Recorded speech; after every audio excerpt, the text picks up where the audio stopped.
Et l'invité politique est aujourd'hui François Asselineau. Bonjour François Asselineau. Bonjour. Candidat de l'UPR à la présidentielle. On commence par cette information tombée ce matin. Les juges d'instruction qui enquêtent sur les soupçons d'emploi fictif de plusieurs assistants FN au Parlement européen. Ces juges demandent la levée de l'immunité parlementaire de Marine Le Pen. Si vous étiez député européen, vous la voteriez, cette levée de l'immunité parlementaire de Marine Le Pen ? D'abord, je ne suis pas député européen et je propose, moi, de sortir de l'Union européenne, de supprimer les postes de député européen. J'observe d'ailleurs que Mme Le Pen, dans son programme, qu'elle a en partie copié sur le mien, elle ne propose pas cette suppression des députés européens. Comme quoi, parce que vous savez que toute la famille Le Pen vit des députés européens. Tout ça, ce sont des affaires. Je pense que les Français en ont passé. Il faut lever l'immunité parlementaire de Marine Le Pen ? J'en sais rien. Vraiment, je m'en fiche. Tout ça, ça fait partie de ce que les Français ne veulent plus voir. C'est-à-dire, les Français, ils ont besoin d'avoir un grand coup de balai sur la scène politique française. Voilà. Moi, ce que j'observe, c'est que je sais qu'il y a des sondages qui me donnent pratiquement à 0,5. J'attends qu'il y ait des sondages qui me donnent à moins 2. Mais moi, quand je vais dans la rue, si vous voulez, moi, je vois énormément de gens qui se précipitent à mes meetings et je ne vois aucune dynamique, par exemple, sur Mme Le Pen, qui, excusez-moi, apparaît déjà comme quelqu'un du passé. Et je ne crois absolument pas, d'ailleurs, dans les scores qu'elle peut faire au sondage, pas plus d'ailleurs que M. Macron. C'est votre principal rival, Marine Le Pen ? Non. Moi, si vous voulez, je suis le seul candidat qui propose aux Français la revanche par rapport au 29 mai 2005, lorsque 55% des Français ont voté non à la Constitution européenne et qu'ils l'ont eu quand même.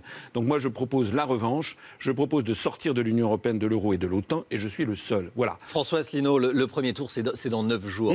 À combien vous estimez vos chances d'être au second tour ? Vous dites qu'il y a beaucoup de monde dans vos meetings, oui. Vous voyez au second tour ?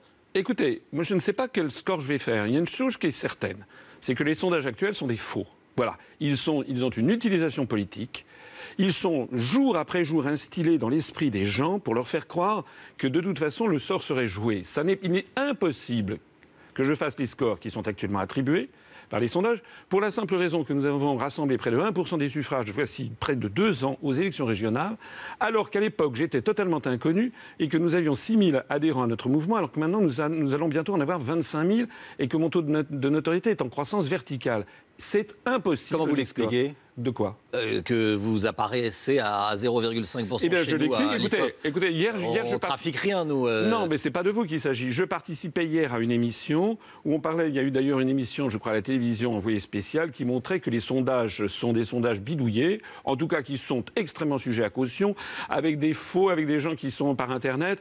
Moi, le seul sondage que je vois, c'est dans la rue. Je suis très souvent abordé par des gens qui me disent continuez, y compris d'ailleurs par des journalistes dans un certain nombre de rédactions qui viennent me voir en me disant ne croyez pas les sondages. 2, ce que je vois aussi, c'est que sur Internet, nous faisons, par exemple, notre chaîne YouTube Union Populaire Républicaine, elle est à 11 500 000 vues quand M. Macron est à 1 million de vues. Je vois que les bookmakers britanniques me mettent devant M. Benoît Hamon. Et je vois que sur YouTube, notamment les algorithmes montrent que nous sommes beaucoup plus recherchés, par exemple, que M. Benoît Hamon. Alors tout ça, ce sont des indices qui me paraissent beaucoup plus importants que les instituts de sondage, sur d'ailleurs l'intérêt desquels il faudrait s'interroger quels sont les propriétaires des sondages et des 5 instituts de sondage et pour qui appellent-ils à voter par ailleurs. Écoutez, on verra ça, dans 9 jours. On estime à environ un tiers le pourcentage d'électeurs indécis. Désolé de vous le dire, mais selon les sondages, qu'est-ce que vous leur dites à ces indécis ? Vous les rencontrez aussi ? Oui, d'abord on voit beaucoup d'abstentionnistes venir. Vous savez, les gens, les sondages, ils ne croient plus du tout. D'ailleurs, pourquoi croiraient-ils encore à des sondages qui se sont toujours trompés ? Regardez, les sondages donnaient le Brexit écrasé. Bon. Aux États-Unis, les sondages donnaient Mme Clinton élue avec 99% de probabilité. Vous vous rendez compte ? C'est Trump qui a été élu. Les sondages nous indiquaient qu'à la primaire des Républicains, c'était forcément M. Juppé qui serait élu, à la primaire des Socialistes, forcément M. Valls. En fait, ces sondages, maintenant, ce sont tout simplement des opérations de manipulation de l'opinion publique. Il faut que les Français se laissent mettre ça de côté, qu'ils n'y croient plus, d'ailleurs ils n'y croient plus, et qu'ils ne jugent qu'en fonction de leur intérêt. Je voudrais leur dire quelque chose à tous les Français qui regardent cette émission. Voilà. Je voudrais leur dire que s'ils votent comme on leur dit de voter, ils vont avoir la même chose. Vous savez, je crois qu'il y a une citation qui a été prêtée à Albert Einstein, je crois, qui disait « La folie consiste à faire encore et encore et encore la même chose et à en attendre des résultats différents. » Si les Français votent pour M. Fillon ou pour M. Macron, c'est-à-dire pour poursuivre la même politique que celle que l'on a depuis 15 ans, ils auront les mêmes résultats. Il ne faudra pas qu'ils viennent se plaindre dans un an en disant On a encore plus de rigueur. On est en train de démolir les services publics. C'est que vous craignez d'être victime du vote utile? Oui, c'est ce que disent. C'est fait pour ça, les sondages. Les sondages diffusés dans les grands médias. Les sondages dans les grands médias sont faits pour mettre dans la tête des gens qu'il faut surtout qu'ils votent pour les 3-4 personnes. Il y a un complot, c'est ça que vous avez derrière? Non, c'est pas un complot. De toute façon, écoutez, pourquoi Madame Je vous pose la question. Pourquoi Madame Clinton était-elle donnée à 99% à votre avis? Est-ce qu'ils avaient raison, les sondages, ou pas? Quelle est votre réponse? Je dis que moi, il y avait des gens qui avaient intérêt à ce que ce soit Mme Clinton. Et lorsque M. Trump a été élu, d'un seul coup, ça a été la panique à bord. Et depuis lors, d'ailleurs, on voit que M. Trump, en fait, est progressivement ramené vers toute une série de politiques pour lesquelles il n'a pas été élu, d'ailleurs. Une question sur le favori des sondages, François Asselineau, Emmanuel Macron. Comment vous le jugez, le programme de Macron? Et je me suis déjà exprimé, c'est un sèche-cheveux, voilà. Ça fait du bruit, ça fait du bruit. Ça prend de la place, ça brasse de l'air chaud et c'est assez inutile en définitive. C'est un truc cosmétique, voilà. Bon, votre programme, il consiste à sortir de l'Europe, de l'euro, de l'OTAN, pour que la France redevienne, vous dites, indépendante. Mais pour faire quoi? Quel bénéfice les Français peuvent en tirer? La démocratie. La démocratie, c'est-à-dire que déjà, ils pourront choisir leur politique. Parce qu'actuellement, si nous restons dans l'Union européenne, toutes les politiques sont déjà fixées.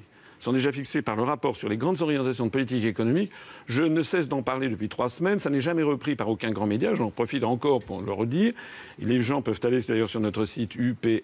C'est la deuxième fois que vous nous le dites. Oui. D'ailleurs, c'est le site le plus consulté de tous les partis politiques français. Encore un indice.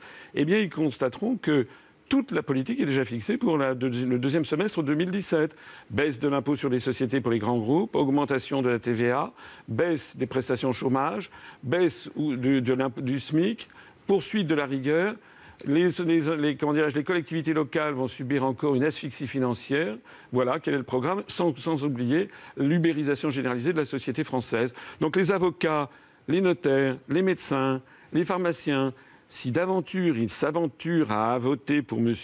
Macron, pour M. Fillon, eh bien on en reparlera dans 1 an ou 2 quand ils verront qu'ils sont ubérisés, qu'ils sont mis en concurrence avec les mêmes professions venues de Bulgarie ou de Roumanie. On va rigoler. François Asselineau, un cas concret. Whirlpool veut fermer son usine d'Amiens pour délocaliser l'activité en Pologne. 295 emplois directs sont concernés. C'est beaucoup, évidemment, sans parler des sous-traitants. Écoutez ce que nous a dit ces dernières heures, hier après-midi, cette syndicaliste. Tant qu'il n'y a rien de signé, il n'y a rien de signé. Donc il y a des repreneurs potentiels. Enfin, on a connu des expériences où, au dernier moment, les repreneurs se sont retirés. S'assurer que ce sont de vrais projets industriels et pas une chasse aux subventions, ce qui pourrait être le cas. Qu'est-ce que vous dites ce matin à ces salariés inquiets de perdre leur job, et on les comprend? Eh bien, je leur dis que s'ils restent dans l'Union européenne, de toute façon, ils ne pourront rien. Parce qu'il y a un article dans les traités, l'article 63, qui interdit toute restriction au mouvement de capitaux. Ça veut dire que Whirlpool, de toute façon, s'ils estiment qu'il est plus profitable pour les actionnaires de créer une usine, je ne sais pas moi, au Bangladesh, en Chine ou autre, ou en Slovaquie, pour maximiser leurs profits, ils bénéficieront de cet article des traités européens. On avait vu, rappelez-vous, sous du temps de M. Hollande, il y avait M. Montebourg qui était le ministre du redressement productif. Vous vous rappelez, il allait, paraît-il, lutter contre les délocalisations. Je pense qu'il a dû essayer de le faire. Il a fait quoi? On n'a jamais eu autant de délocalisation que sous M. Montebourg. Pourquoi? Parce qu'il n'a plus les manettes. Les Français n'ont plus les manettes. Vous me dites pourquoi je veux sortir de l'Union européenne pour rendre aux Français les manettes. Moi, je vois ces 293 salariés. C'est encore 293 familles qui vont être plongées dans le désarroi, peut-être dans la précarité. Et tout ça, pourquoi? Parce que nous ne sommes plus dirigés par les Français. Nous sommes dirigés par des traités européens et une oligarchie financière et industrielle qui dirige le tout. Vous voulez augmenter le SMIC de 150 €. Il passerait à 1 300 € net. Voilà, de 1150 à 2150 € net par mois, à 1300 € net par mois. Vous craignez pas de faire peur aux investisseurs en augmentant le coût du travail? La contrepartie de ça, c'est notamment une baisse des cotisations patronales pour les artisans, les commerçants, les TPE, les PME. Pour le reste, je rappelle que si nous sortons de l'euro et que nous créons le franc, on peut anticiper une baisse du franc par rapport au dollar de l'ordre de 5 à 10%, c'est-à-dire une légère dépréciation. Donc un appauvrissement des Français? Non, pas un appauvrissement des Français. Regardez. Comment vous dévaluez de 10% sans appauvrir? Non, parce que c'est la dépréciation. Écoutez, pendant toutes les 30 glorieuses, pendant les années 50, 60, 70, le franc s'est régulièrement déprécié par rapport au Deutschmark. C'est quand même le moment où les Français se sont le plus enrichis. La valeur externe d'une monnaie n'a aucun rapport avec l'enrichissement à l'intérieur d'un pays. Donc si nous avons 10%... On s'appauvrit quand on en sort. Oui, mais ça veut dire que les importations seront plus chères, ça c'est exact. Mais les exportations seront bien meilleur marché pour l'étranger. Ça veut dire que d'un seul coup, on va doper nos exportations et donc on va beaucoup créer d'emplois. Moi, si je propose de sortir de l'euro, vous savez, je ne suis pas quelqu'un, j'ai pas des voix. J'ai été délégué général à l'intelligence économique au ministère des Finances. Je sais de quoi je parle. Moi, je suis marié, j'ai des enfants, je vis en France, j'ai un petit peu d'assurance vie, donc je suis le premier à veiller à mon patrimoine. Si je propose aux Français de sortir de l'Union européenne et de l'euro, c'est parce que je sais que si nous sortons de l'euro, si nous recréons un contrôle des mouvements de capitaux, si le franc se déprécie de l'ordre de 10%, nous allons, à horizon de 2 ans, pouvoir faire baisser le nombre de chômeurs de catégorie A de 1,5 à 2 millions. C'est ça la clé de la reprise de l'emploi. Les autres, ils vous disent quoi? Du pipeau, c'est-à-dire un contrat emploi 21e siècle, jeune emploi, truc. Les gens n'y croient pas, ça ne marche pas. Ce sont des cautères sur des jambes de bois. Allez, on passe à l'actualité internationale et à votre projet international. Bachar el-Assad affirme que l'attaque chimique de Khan Cheikhoun en Syrie le 4 avril dernier, qui a fait 87 morts, est une fabrication à 100%. C'est ce qu'il a dit à nos confrères de l'AFP. On va déjà écouter le président syrien.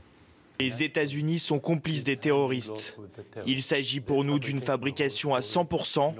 Ils ont monté toute cette histoire pour servir de prétexte à l'attaque américaine contre une de nos bases aériennes. Est-ce que vous croyez Bachar el-Assad quand il dit que c'est une fabrication à 100%, cette attaque présumée chimique? Je n'en sais rien. Je ne vais pas plus créditer Bachar el-Assad de quelque crédit que ce soit, de quelque vérité que ce soit, que je ne le disais auparavant pour les informations venant du camp occidental. Dans ce genre de situation, vous savez, comme disait ma grand-mère, qui n'entend qu'une cloche, n'entend qu'un son, il faut qu'il y ait une enquête internationale qui détermine quelles sont les responsabilités. Voilà ce que je sais. Les États-Unis sont complices de l'État islamique? Ah bah écoutez, il y a eu en tout cas, d'où viennent les armes de Daesh et de l'État islamique. Il y a beaucoup d'armes qui viennent du camp occidental. On l'a vu notamment lorsque Alep a été libéré. Et c'est ce que vous pensez, vous?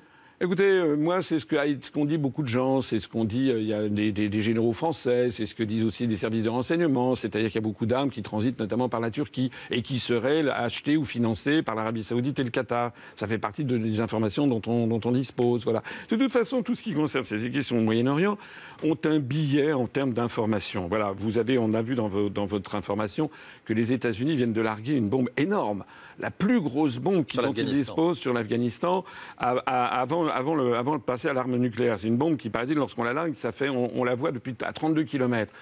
On ne sait pas combien il y a eu de morts. Peut-être si, elle aurait fait 36 morts dans les rangs de l'organisation terroriste État islamique. Oui, peut-être. C'est-à-dire qu'une bombe comme ça, qui est presque une bombe nucléaire, elle aurait fait 36 morts comme ça. Qui est-ce qui peut en assurer? Qui est-ce qui vous dit qu'il n'y a pas eu aussi des civils là-dedans? Moi, je n'en sais rien. Il faut être là-dedans très prudent. En tout cas, ce que je sais, c'est que la France devrait se garder d'être entraînée dans ce genre de conflit. C'est la raison pour laquelle nous devons sortir de l'OTAN, parce que nous ne sommes plus ce que nous étions du temps de Charles de Gaulle, c'est-à-dire une puissance indépendante et souveraine. Mais on est assez puissant pour nous défendre tout seul et pour sortir de l'OTAN? Et pourquoi pas? Regardez, la France, elle est quand même la 5e ou 6e puissance économique au monde sur 195 États. Alors si la France n'est plus à la hauteur du monde, comment font les 190 autres?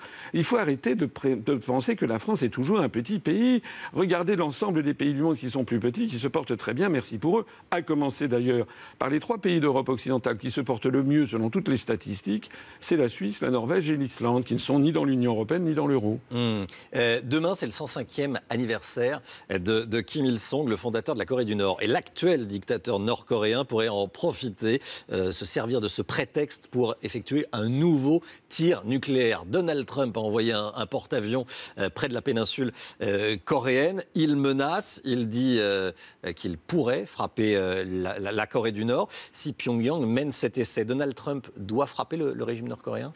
Écoutez, moi je pense que c'est... En toute chose, il faut respecter le droit international. Voilà.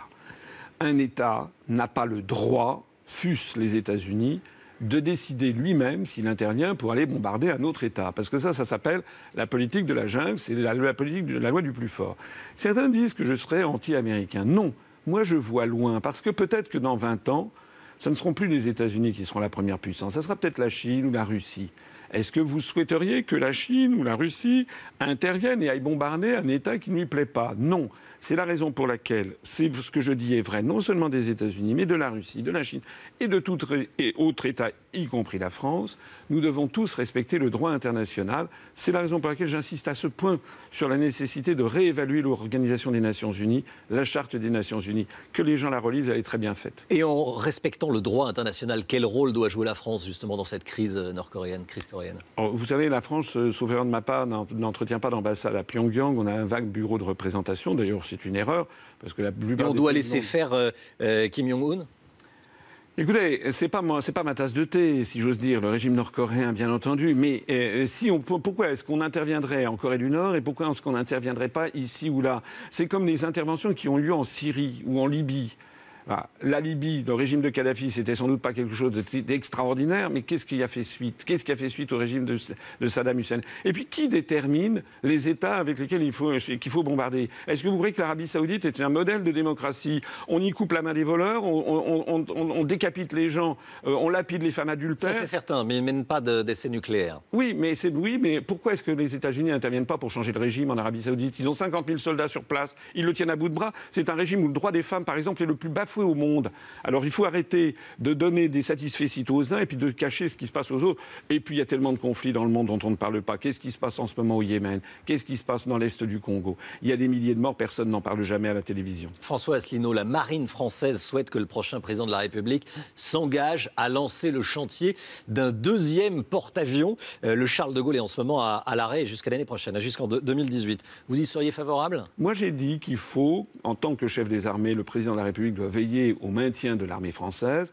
Et j'ai pris l'engagement, je l'ai dit d'ailleurs lors du débat avec les 11 candidats, j'ai d'ailleurs été suivi ultérieurement par les autres, il faut faire passer le budget du ministère de la Défense, le ramener à ce qui était en 1981. En 1980, il était de 3% du produit intérieur brut, il est tombé à 1,6%. Actuellement, les armées françaises sont quasiment au bord du collapsus. Je veux remonter à la fin du quinquennat à 3% du produit intérieur brut. Donc, effectivement, il faudra faire des choix. Je pense qu'effectivement, un deuxième porte-avions peut s'imposer, en effet, parce que sinon... mais il faut aussi avoir, dans un certain nombre d'armes, une modernisation. Il faut aussi avoir, par exemple, des navires pour surveiller notre zone économique exclusive, dont je rappelle qu'elle est la deuxième du monde, en particulier dans le Pacifique. Donc il faut effectivement réévaluer notre budget militaire. Réévaluer le budget militaire. Vous voulez aussi que la France se rapproche de la Russie, du monde arabe et de l'Amérique latine. Et de la Chine. Et de la Chine. C'est d'avoir une politique mondiale. C'était exactement la politique de coopération internationale. Il faut mener de front à la fois une politique de sanctuarisation du territoire national pour assurer notre indépendance nationale et ça, donc notre démocratie, mais aussi avoir une politique de dialogue avec l'ensemble François des pays du monde. Est-ce que, comme Jean-Luc Mélenchon, vous voulez rejoindre l'alliance bolivarienne? Non, ça c'est un peu délirant, effectivement. Moi, je n'ai pas envie d'avoir une alliance toute particulière avec le Venezuela. Mais je n'ai rien contre les autorités du Venezuela ni de Cuba, rien du tout. Mais je n'ai pas envie de faire des alliances avec ce genre. Moi, il faut que la France ait une politique mondiale. D'ailleurs, je pense que M. Mélenchon, je ne sais pas comment il va faire du rétropédalage, je pense, sur cette question comme sur bien d'autres. Allez, on passe au salon de l'UOIF qui va se tenir ce week-end au Bourget. Il change de nom, ça va s'appeler les Musulmans de France. L'UOIF qui est soupçonné d'être en lien direct avec les frères musulmans, organisation intégriste. Il y aura un débat intitulé « Pour qui voter ?» demain samedi. Tous les candidats sont invités. Est-ce que vous irez à ce salon? Écoutez, j'ai pas prévu. Moi, ce soir, je suis à Nice et demain, je suis à Marseille pour des meetings. D'ailleurs, on attend beaucoup de monde. Voilà, donc je ne sais pas si je fais, encore une fois, 0% dans les sondages, mais ce que je sais, c'est que je vais avoir beaucoup de monde à Marseille et à Nice. Et vous ne serez pas ce week-end au salon de l'UOIF? Mais non, mais je ne crois pas avoir été invité. Je ne suis pas sûr d'avoir reçu. Alors, normalement, tous les candidats ont reçu une invitation. Dans votre programme, vous voulez lutter, vous dites, contre les discriminations, notamment celles qui visent les Français d'origine arabe ou de confession musulmane. Vous faites comment? Je pense qu'il y a actuellement un discours général en France. Regardez ce qui s'est passé l'été dernier sur l'affaire du Burkini. Moi, je ne suis pas intervenu parce que j'estimais que c'était quand même une politique, toute une espèce de quelque chose qui était destiné à stigmatiser en particulier une partie de la population française. C'est-à-dire, vous voulez une France où les femmes peuvent se baigner en burkini? Je pense que ce sont des débats sur lesquels il n'y a pas nécessité de focaliser l'attention. Tout ça, ce sont des modes. Mais vous voulez autoriser Écoutez, moi, j'en sais rien. C'est pas... Vous savez, regardez les photos de 1900. Les photos sur les plages en 1900. Les Français, dans quel appareil ils avaient? Je vous parle de l'été prochain. Hein. Oui, oui. Mais moi, je pense que ça fait partie de ce genre de choses où on focalise l'attention des Français sur des détails. Et on manque l'essentiel. L'essentiel, c'est qu'en ce moment, les Français ne dirigent plus leur propre pays et que l'essentiel, c'est qu'en ce moment, nous sommes entraînés vers des guerres illégales et vers l'effondrement de notre niveau de vie et de notre patrimoine collectif. Voilà, c'est ça l'essentiel. Moi, je veux rendre aux Français leur démocratie, c'est tout. Merci François Asselineau d'avoir été avec nous ce matin sur CNews, candidat de l'UPR à la présidentielle. Restez bien avec nous sur CNews.